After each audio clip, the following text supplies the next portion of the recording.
Hello everyone. देखिए कल हम कर रहे थे सरल उत्तक, है ना। सरल उत्तक हम कर रहे थे और हमने सरल उत्तक में पहला जो सरल उत्तक है वो हमने कर लिया था पैरेन काइमा। क्या कर लिया था? पैरेन काइमा। क्या कर लिया था? पढ़ोगे कि पैरेन काइमा कैसा होता है। और चलो मैं उसका फिगर आपको दिखा देता हूं पैरेन काइमा का, जो आपकी बुक में दिया हुआ है। देखिए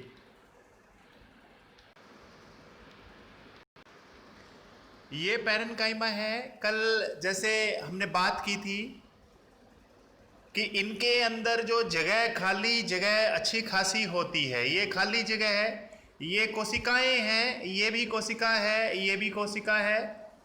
तो इनकी कोशिकाओं के बीच में खाली जगह होती है। ये खाली जगह आपको नजर आ रही है ना। तो पैरेन काइमा कल वाला वीडियो जरूर देखना। हम सरल जो पादप यानी पादप उत्तक थे, पादप उत्तक में हमने क्या पढ़ा था? सबसे पहले पढ़ा था विभाजन करने वाली जिसमें कोशिकाएं होती हैं उनको बोलते हैं विभोज्योतक, है ना। विभोज्योतक बोलते हैं इसको। क्या बोलते हैं? विभोज्योतक। और हमने विभोज्योतक कर लिया था, ठीक है। उसके तने के अंदर, उसकी जड़ के अंदर, उसके शीर्ष में वृद्धि करने वाले विभोज्योतक होते हैं। और फिर हमने दूसरी बात की थी कि जो दूसरा होता है उसको हम क्या बोलते हैं? क्या बोलते हैं उसको?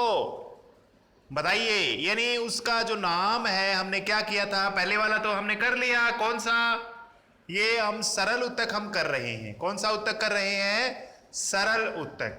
तो सबसे पहले वाला कौन सा किया था? विभोज्योतक। और विभोज्योतक के बाद में देखो दोबारा से पादप उत्तक में पहले वाला तो हमने कर लिया, विभोज्योतक कर लिया।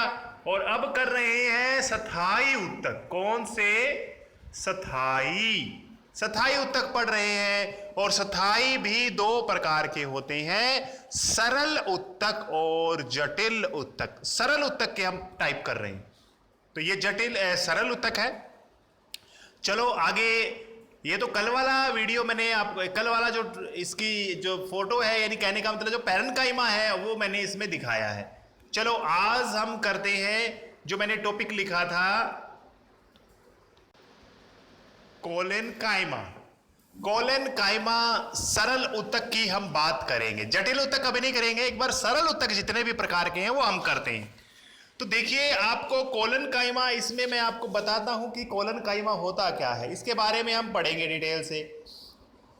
पहले तो आपको एक बात याद रखनी है, जो इस उत्तक की कोशिकाएं होती हैं वो जीवित होती हैं, लंबी और अनियमित ढंग से कोनों पर मोटी होती हैं। तो ये देखो, ये मोटाई जो लाल लाल नजर आ रही है ये कोने हैं, कोने हैं ये। इसमें देखो ये वृद्धि हो गई, ये कोनों से वृद्धि हो गई ज्यादा। वैसे तो ये ऐसे आनी चाहिए थी, ऐसे आनी चाहिए थी, ठीक है, ऐसे आनी चाहिए थी, लेकिन ये कोनों में वृद्धि हो गई। तो ये वृद्धि होती है और कोशिकाओं के बीच में बहुत ही कम स्थान होता है, न के बराबर स्थान होता है।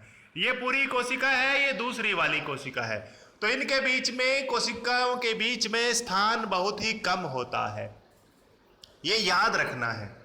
अब इसके ये बात आपको याद रखनी है कि ये उत्तक कहाँ पाया जाता है, कहाँ हम इसको देख सकते हैं। तो जो उत्तक है एपिडर्मिस के नीचे पर्णवर्ती यानी पत्तों में और तनों में पाया जाता है। ये एपिडर्मिस क्या है? एपिडर्मिस देखिए है क्या। एपिडर्मिस जो होता है वो एक पदार्थ हम कह सकते हैं, आवरण हम कह सकते हैं, जो पौधों के ऊपर वाले भाग में होता है। जैसे हमारे ऊपर वाला भाग में त्वचा होती है ना, स्किन। हमारे ऊपर सारे शरीर में क्या होती है? त्वचा होती है, स्किन होती है। उसी तरह से अब ये देखो, बताओ मुझे, जो त्वचा है, हम करेंगे आगे हमारा एनिमल टिश्यू में हम करेंगे ये त्वचा किस तरह का उत्तक है, ठीक है, जंतु उत्तक हम करेंगे। उसमें आपको बताऊंगा कि जो त्वचा है वो त्वचा हमारे लिए क्या काम करती है, हमें सर्दी से, गर्मी से बचाती है। इसी तरह से पौधों में भी ऊपर वाली जो परत होती है स्किन की तरह, एपिडर्मिस कहलाती है, ठीक है, ये एपिडर्मिस है। तो ये पत्तों के अंदर जो एपिडर्मिस है और तनों के अंदर एपिडर्मिस है, उसके नीचे पाया जाता है। कौन सा? कोलेन काइमा। अब देखिए इसका काम क्या है। इसका काम, मेन काम याद रखो, लचीलापन देना, पौधों में लचीलापन देना बच्चों। लचीलापन इसकी वजह से आता है, याद रखना है ये, ठीक है। और ये पौधों को यांत्रिक यानी यांत्रिक सहायता तो प्रदान करेंगे, ये जितने भी स्थायी ऊतक है ये क्या करेंगे, यांत्रिक सहायता, मैकेनिकल सपोर्ट तो देंगे। अब लचीलापन को याद रखना है, लचीलापन देने वाला कौन सा है, कॉलन कायमा। कौन सा है, कॉलन कायमा।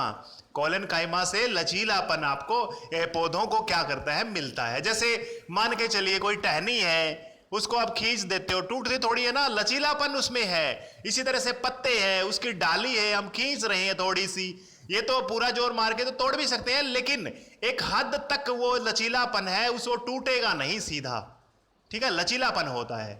जैसे चौक का टुकड़ा है, चौक की हम बात करें, चौक में लचीलापन नहीं होता, थोड़ा सा अगर उसको खींचोगे एक साइड से तो वो टूट जाएगा। लेकिन पौधों में जो लचीलापन होता है ये कॉलन कायमा की वजह से होता है, ये याद रखना है, जिसके कारण क्या होते हैं, वो बिना टूटे झुक जाते हैं। चलो अगला करते हैं, स्क्लेरन कायमा, वेरी वेरी इंपॉर्टेंट है।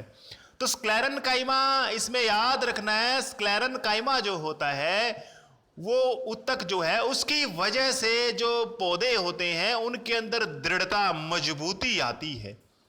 मजबूत किसकी वजह से हो, अब जैसे है ना, मान लो आप कोई बाहर से चोट मार देते हो पौधों के, उसको चोट नहीं लगती, वो स्क्लेरन कायमा की वजह से वो कठोर होता है, मजबूत होता है। देखिए आपको सबसे पहले तो एक बात याद रखनी है, इसकी जो कोशिकाएं होती है लंबी और पतली और मृत होती है, ये याद रखनी है आपने बात, मृत होती है इसकी कोशिकाएं। और ऊपर वाले जो पैरन कायमा और क्लोरेन कायमा हमने दो पढ़े थे, कल पढ़ा था पैरन कायमा और आज जो पढ़ लिया है क्लोरेन कायमा, कॉलन कायमा। तो इसकी जो कोशिकाएं हैं वो जीवित नहीं होती, किसकी, स्क्लेरन कायमा की, मृत होती है।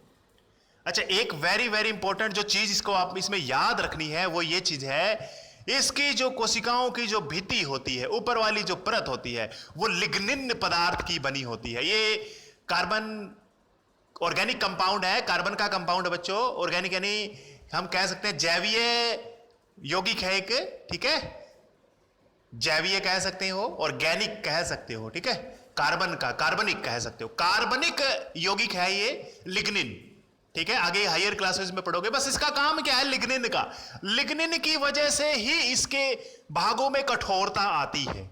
लिग्निन नाम का जो पदार्थ है इसकी जो भित्ति में पाया जाता है, इसकी वजह से ही ये कठोर होते हैं बच्चों, ठीक है, कठोर और मजबूती इसी की वजह से होती है।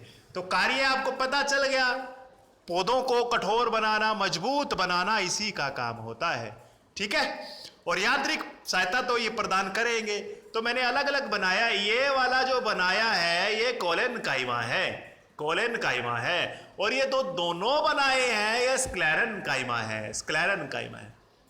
इनकी कोशिकाओं में भी देखो ध्यान से, खाली स्थान न के बराबर होता है, नहीं होता, नहीं होता, ठीक है। ये इसमें आपको नजर आ रहा है कि ये जो कोशिकाएं हैं इनके अंदर खाली स्थान नहीं होता। इतना करेंगे बच्चों, कल नेक्स्ट करेंगे। Thank you.